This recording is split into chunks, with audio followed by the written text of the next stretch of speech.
Section 2. You will hear a presenter on a radio show.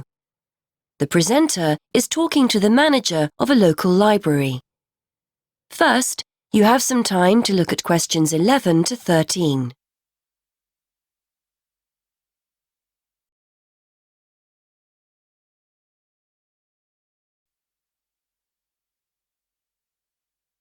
Now listen and answer questions 11 to 13. And welcome back to the programme. Today I'm talking with Mary Littlejohn from Mere Green Library.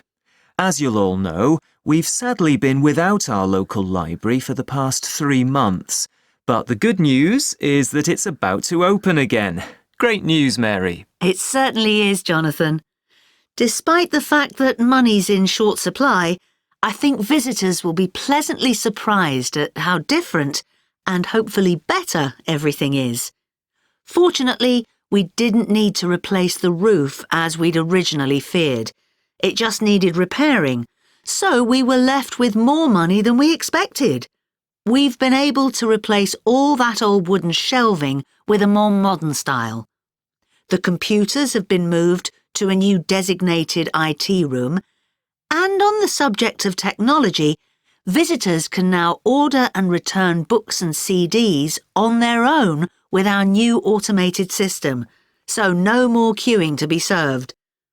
Sadly, money ran out before we had the chance to decorate the meeting room, but we're hoping to complete that next year. Oh, and the children's section now has some colourful new tables and chairs as well. Before you hear more of the radio show, you have some time to look at questions 14 to 16.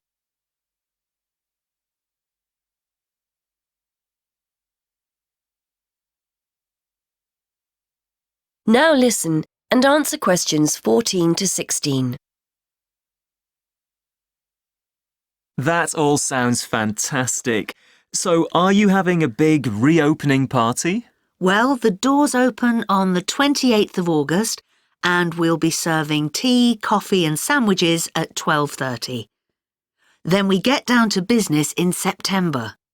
The local History Society will be meeting on the first Monday of each month at 7:30 as usual, and we'll be starting our Wednesday lunchtime book club at 1 o'clock.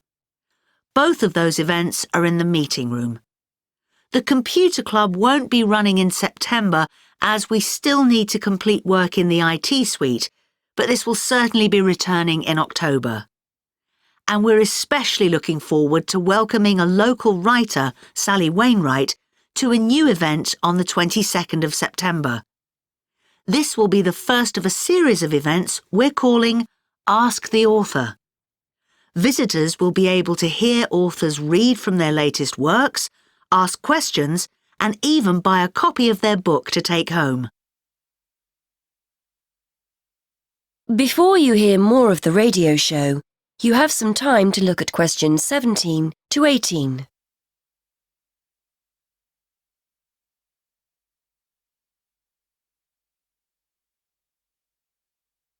Now listen and answer questions 17 to 18. I might pop along to that one myself. Now, I understand you also have a request. Yes, that's right. We're looking for anyone who has a few spare hours each week who would like to offer their services to the library. Our computer classes have become so popular over the past year that we're thinking about starting a second session and we'll need someone to run it. The current teacher will work with you so you won't be left to sort things out on your own. We can promise the person a warm welcome and a class of very motivated people, many of whom are at quite a high level. We're also trying to do our bit to break down the generation gap, and we've been inviting some of our older citizens in to talk to school groups about the past.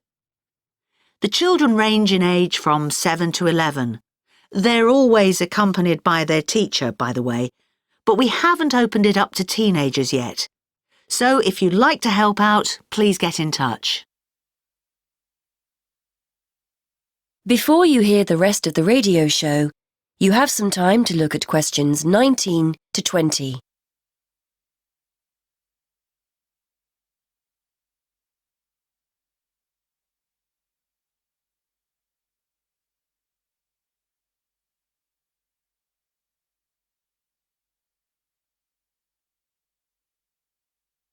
Now listen and answer questions 19 to 20. And I also understand you've got good news for those who've been making use of the mobile library. Yes, because the library has been closed, we've been running a mobile library service and going out to people in the community. Well, feedback has been so positive about this, particularly amongst our elderly users, that we've decided to keep it going. Users can reserve books if the bus doesn't have anything that they feel like borrowing. There's a computer on board with access to the library database, so the librarian will be able to reserve one for you. Unfortunately, we don't stock newspapers or magazines on the bus, as these tend to be for reference purposes only and can't be taken away. We're also pleased to be working with the local council, who've agreed to send someone from the community office on the bus.